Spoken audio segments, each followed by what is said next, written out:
Hello children, in the previous class we have studied about the habitat, adaptation, some terrestrial and aquatic habitat. Let us continue studying about the lesson, the living organisms, characteristics and habitats.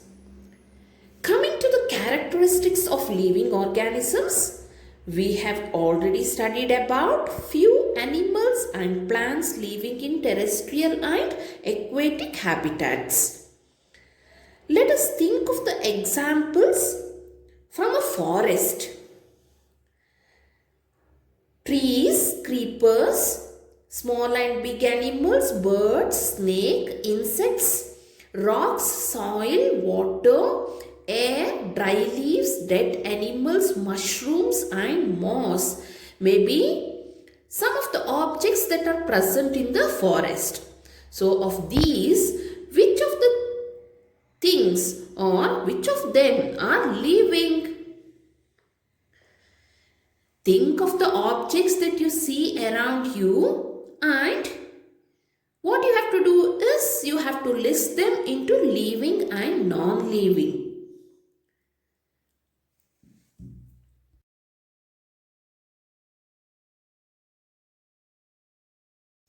If we look around, chair, table, stone or a coin are not alive.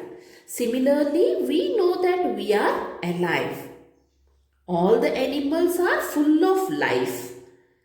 But we are told that plants are living, but they do not move like a dog or a cat. Isn't it, children? Will the plants move? No. But we know that they are living. On the other hand, a car or a bus can move. Still, we consider them as non-living. Clouds in the sky seems to be moving or grow in size with time. But clouds are non-living. Now, we have to understand that the living beings have some characteristics that make them different from non-living. Let us study about the characteristics of living beings.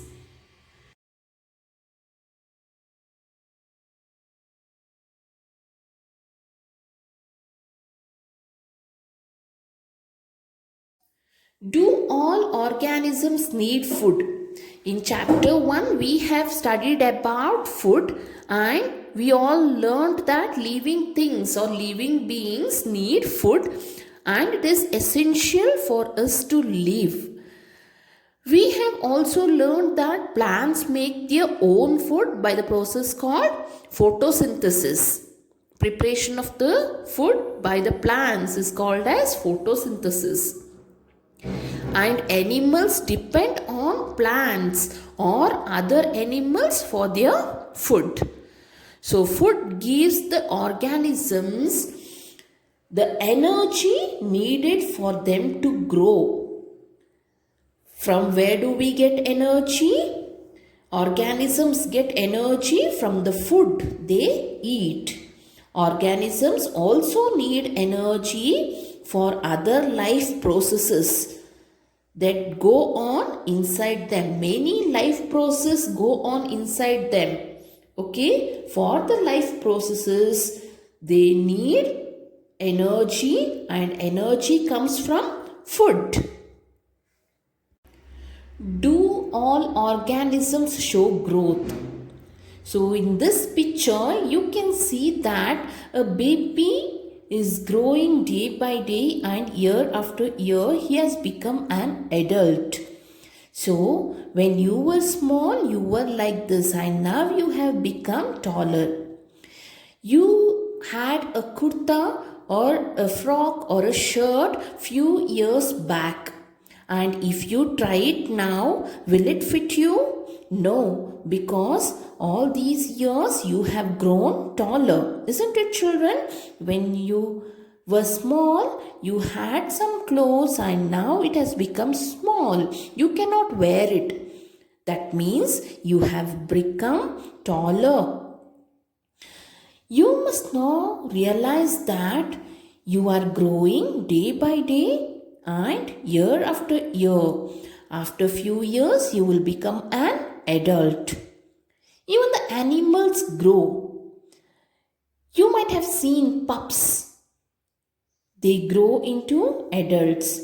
A chick hatched from an egg grows into a hen or a cock. You can see many plants around you. Some are very small and young.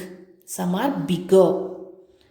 They may all be in different stages of growth. So, plants after a few years and weeks, you can see them that they have grown in size. Growth seems to be a common feature of all living beings. So one of the important characteristics of living beings is that all the living beings show growth.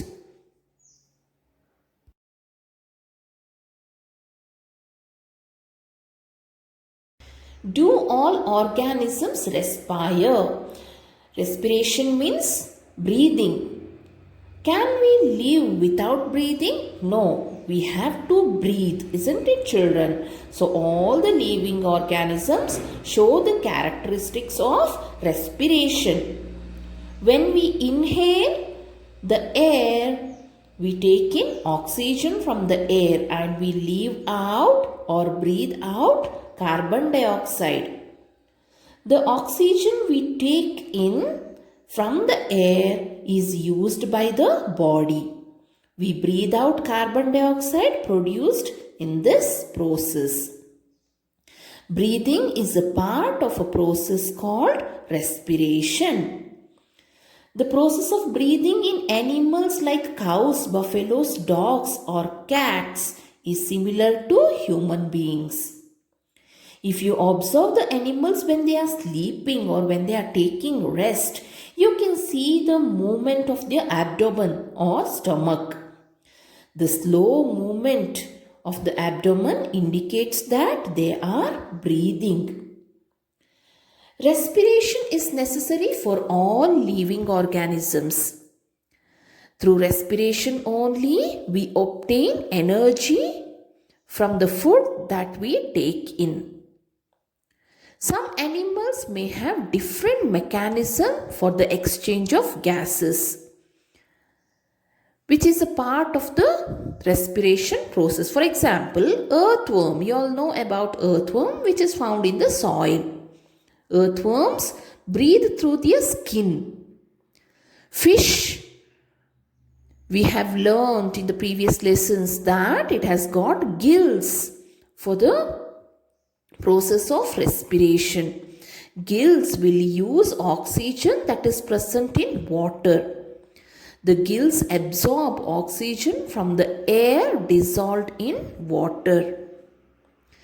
Do you think the plants will respire?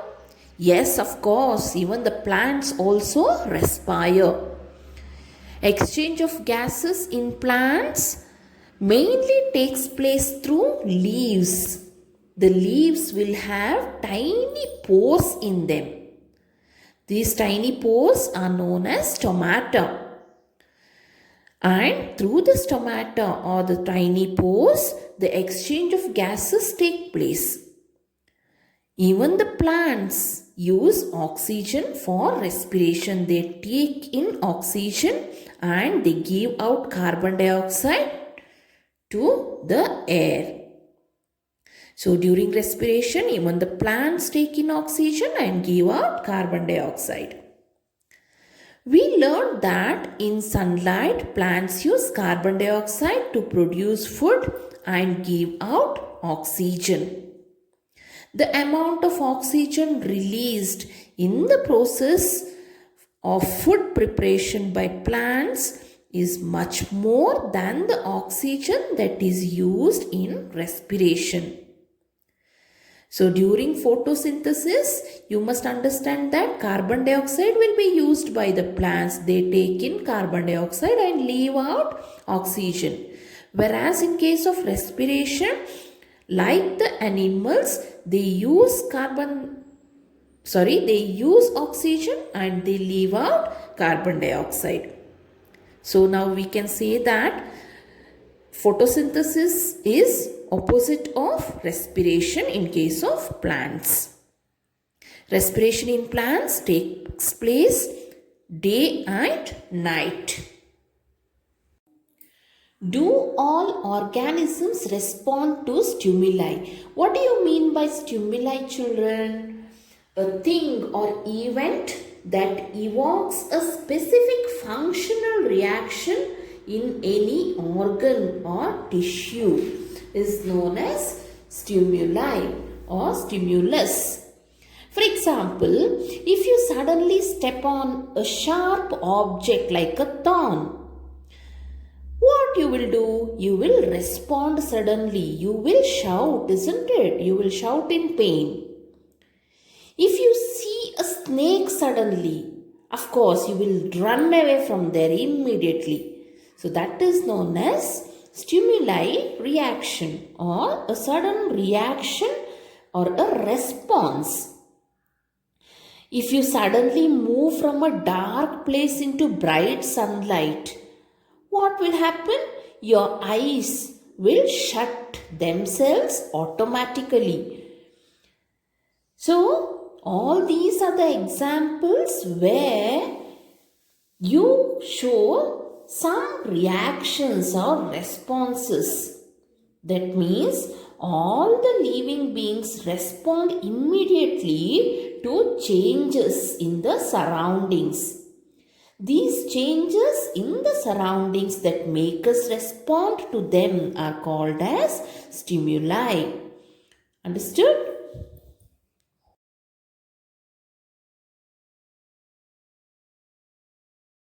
Do you think other animals also respond to stimuli?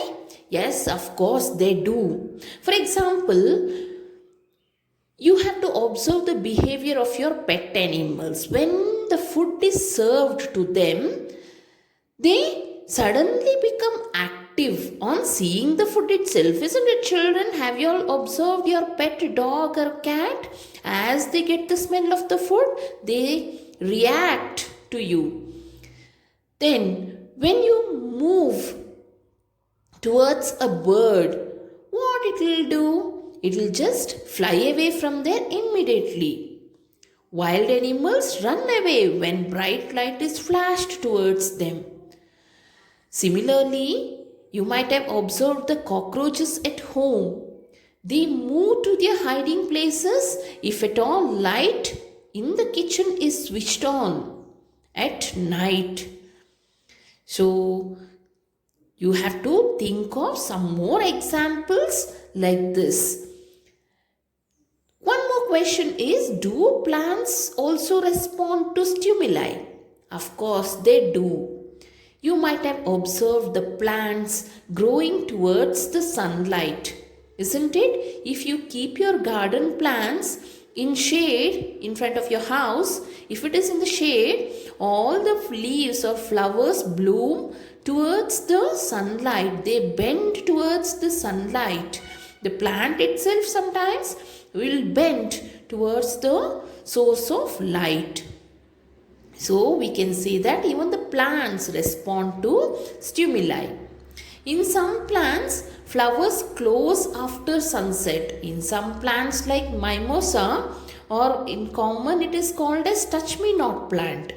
As soon as you touch the plant itself or the leaves of the plant, it will just close or fold. Isn't it? Yes, you always play with those touch-me-not plants, no children? You just touch them, it will close. The leaves will close.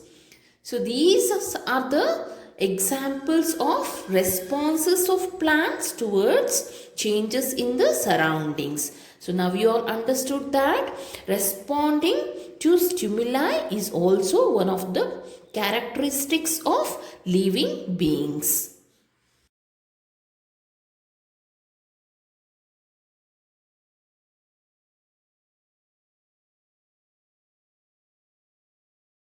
Living organisms and excretion. You all know that all the living organisms need food. But the food what is eaten is not completely used by the organisms. Only a part of it is utilized by the body. So what happens to the remaining part? It has to be removed from the body as waste. Our body produces some waste in other life processes also. The process of getting rid of waste by organisms is known as excretion. So as I said just now, the food is utilized by the body. Remaining part of the food which is considered as waste materials, it has to be removed out of the body. So removing the waste materials or getting rid of waste by organisms is known as excretion. So do you think the plants also excrete? Of course, even the plants excrete. It will be in the form of some secretions. Okay, otherwise some plants, what they do is they store the waste products within their body parts itself. But those stored products will not harm the plant. Okay. If at all plant excretes the waste products, it will be in the form of secretions, some resins or gums. Otherwise, it will be stored in their body parts only. So now you understood that living organisms will excrete. It is also one of the basic characteristics of living beings. Do all organisms reproduce their own kind? You might have observed the nests of birds here and there. Isn't it, children? Yes, these birds lay their eggs in the nest. The eggs are hatched by the birds and small young birds come out of the eggs. Animals also reproduce their own kind. But the mode of reproduction may be different in different animals. Some animals produce young ones of their own through laying eggs. Example is a platypus. It is an animal which lays eggs and then it hatches into young animal. Some animals give birth to young ones. Can you see here? Yes, dog gives birth to puppies. Cat, kitten. Cow, calf. Yes, all these are the animals which will give birth directly to the young ones. Do you think plants also reproduce? Of course, like the animals, plants also differ in their mode of reproduction. Many plants reproduce through seeds. You all know that plants produces seeds. You get varieties of seeds. So, plants produce seeds which can germinate and grow into a new plant. Here in the picture, you can see the seed which grows into a new plant. Some plants also reproduce through parts other than seeds. If you just put the part of the plant into the soil, it will germinate. For example, here a part of a potato with a bud in it is taken. It is grown. It grows into a new plant. One more example is, you might have seen your parents bringing the stems of the plants. For example, stems of rose plant or hibiscus plant. If you cut the stem of the plant and if you put it in the soil, if you look after it, it will germinate into a new plant. So, not only from the seeds, a new plant can be grown, from the parts of the plant also. Now, you all understood that the organisms produce their own kind by the process of reproduction. This is also one of the characteristics of living beings.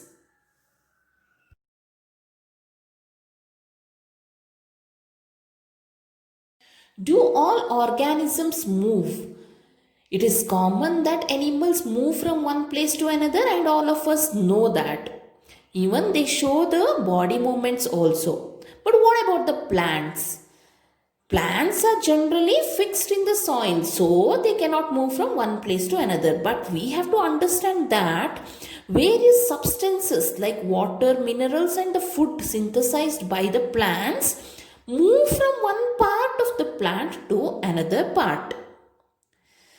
Some other movements seen in plants is opening and closing of the flowers. So we can say that plants also show movement.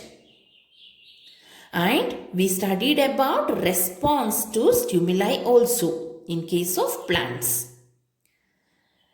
We also have some non-living things moving, of course, a bus, car, a small piece of paper, clouds and so on move. But it is completely different from the movements shown by the living beings. There is such a variety of living organisms, but all of them show some common characteristics that we have discussed already. One more characteristic is that all the living beings will die. Because organisms die, particular types of organisms can survive over thousands of years only if they reproduce their own kind. One single organism may die without even reproducing, but the type of organism can exist only if there is reproduction. All living things seem to have some common characteristics. They need food, they respire, they respond to stimuli, reproduce, show movement, and grow and die. But even the non-living things will show some of these characteristics. For example, cars, bicycle, clocks, and the water in the river will move. You might have observed. Of course, you have seen it. The moon moves in the sky. The cloud grows in size. So, now you have to understand that in general, something that is living may have all the characteristics that we have discussed. Whereas the non-living things may not show all the characteristics what we have studied. They may show few characters like movement. Now, you have to understand that non-living things may show only some of the characteristics. To understand this a little better, let us consider an example. For example, if you take moong dal, it can stay in shop for months and not show any growth or some of the other characteristics of life.